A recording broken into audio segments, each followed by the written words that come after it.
অসমীয়াৰ বাপুতি সাহোন ৰঙালী বিহুৰ ৰঙেৰে ৰঙীন হ'ল ডুবাই।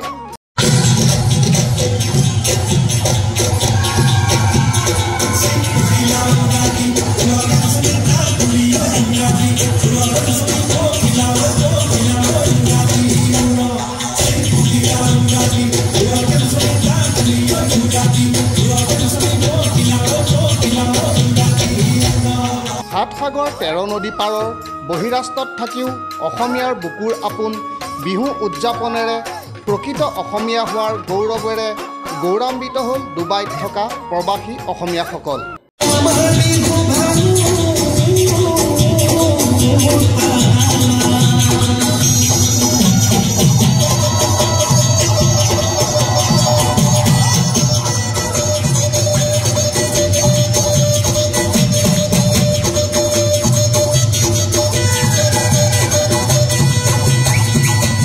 সুদূৰ ডুবাইত বসবাস কৰা প্ৰবাসী অসমীয়াসকলে শনিবাৰে অৰ্থাৎ 25 মে'ৰ দিনটোত উদযাপন কৰিলে ৰঙালী 2024 শীৰ্ষক বহাগী বিদায় অনুষ্ঠানৰ।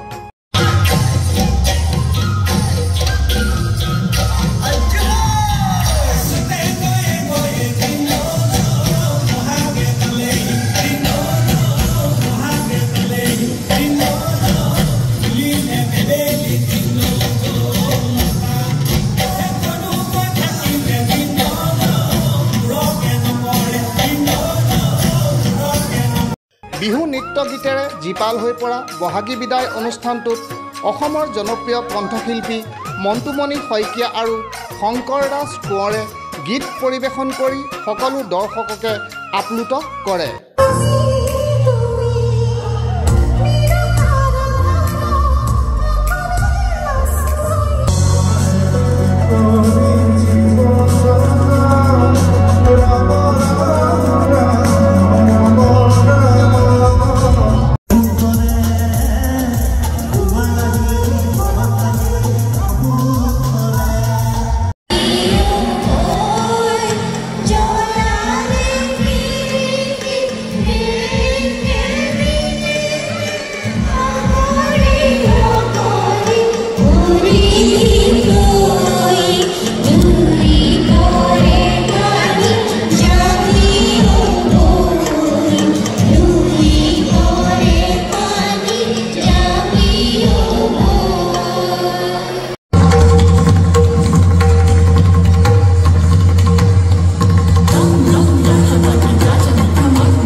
অনুষ্ঠানটোত বহু সংখ্যক দৰ্শকৰ উপস্থিতি পৰিলক্ষিত হয়।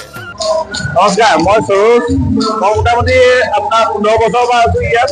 আমি গোটেই চবেই মিলি বিহুখন পাতোঁ। ইয়াত কোনো এটা কমিটি বুলি আমাৰ নাই।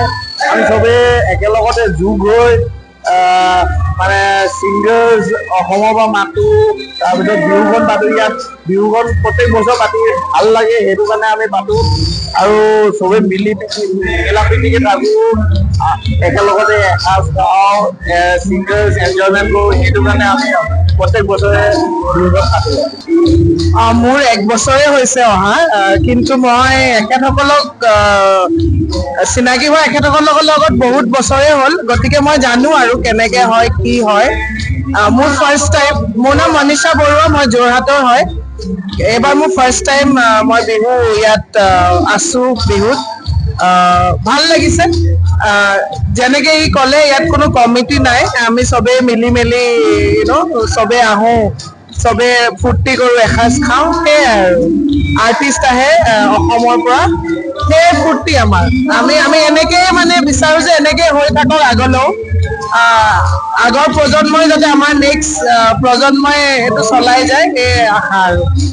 মই ইয়াতে চবকে চিনি পাওঁ বহুত দিনৰ পৰা, এনেকুৱা বিহু মঞ্চত আহি পেলাই যথেষ্ট ভাল লাগিছে আৰু চবকে লগ পাইছোঁ আৰু চব অসমীয়া বন্ধু পাইছোঁ আৰু একেলগে ভাত খাম বুলি ভাবিছোঁ। সেয়ে ভাল লাগিছে আৰু চবকে লগ পাইছোঁ। ইমান দিনৰ মূৰত অসমীয়া গান অসমীয়া আমাৰ সংস্কৃতি